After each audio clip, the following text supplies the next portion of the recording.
So here is basically how you solve the gear hexadecahedron. Try and make this as straightforward as possible. Basically, the way this puzzle works is you solve the corners first, and then you basically permute the edges, so you get the edges in the correct place in relation to the corners, and then you basically twist them so that they're facing the right way. So the way you get the corners solved is you just pick any random edge piece. So this has white and blue on it. So this tells us that the white and blue corners have to be next to each other. So here is white and here's blue, and they're already next to each other. The only other way that these corners can be positioned is like this. So they can basically be opposite of each other or already connected. So you can also solve them like this too if you want, and get white and blue next to each other. Once you have these two connected, you then need to see what piece needs to, basically you'd have to find a third corner that would be for this layer. So the way you do that is just find an edge that has one of these two colors on it. In this case, here's one that has white and green. So we know that green has to be connected to the white corner, and it can only be here or here. Like the green corner can only be here or here in order to be connected to white. So we can basically just see where it's at now. Here's green, and it's one turn away like this from being next to white without breaking up blue. So now that it's next to white, we have to see if this is the correct place or if it actually belongs here.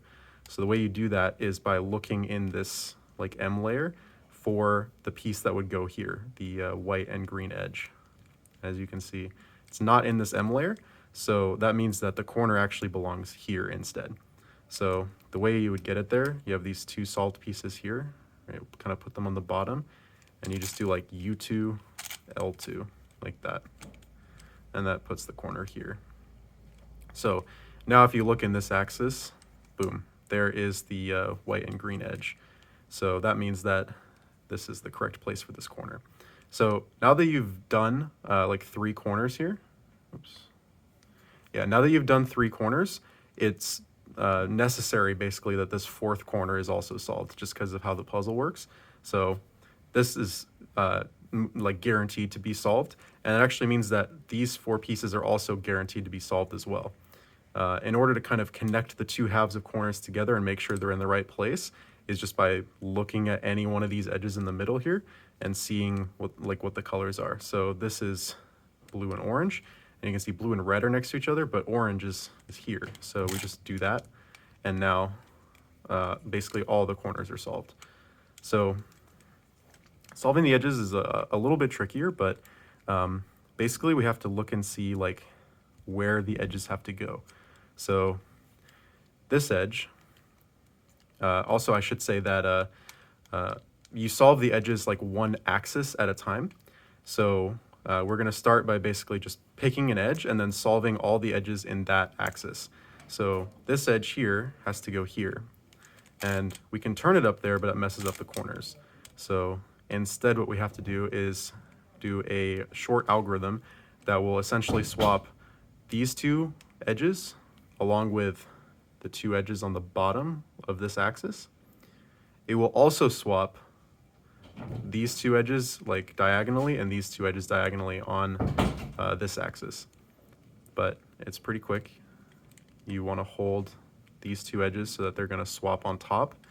And basically do U2, R4, pretty much like 2 R turns, and then U2, R4, like that. And that will flip these pieces. So we've now solved one axis, and if the pieces look like this, which is much more common, this is actually fine because the pieces are solved in relation to where the corners are. They're just not like flipped correctly, but that's actually completely fine. We will do that at the very end of the solve. So now we have to look at where the other edges go. So a nice thing about this puzzle too is because these like center faces don't, like they can't, you can't scramble them because it's all the same color.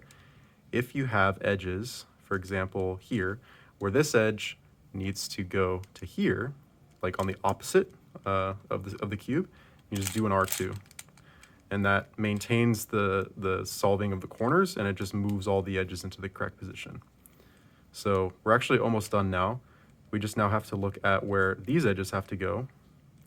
And as you can see, this edge needs to go here, which is a kind of like perpendicular spot. It's not an opposite spot. So we actually have to do that algorithm again. It's going to mess up these edges, but because the edges move like diagonally, we can just do the kind of like R2 trick again to solve them. So we do that algorithm from here. We go like U2, R4, U2, R4. That solves these edges on this axis. And we just look here and see that like all of these edges have to go to the opposite side of the cube. So we just do an R4 like that. And that basically solves all of our edges.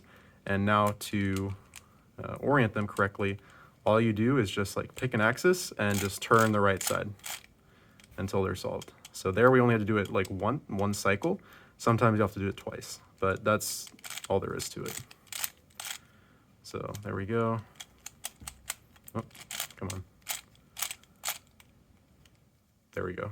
So yeah, hopefully that made sense. If you can figure it out from there. Yeah, hope that helped.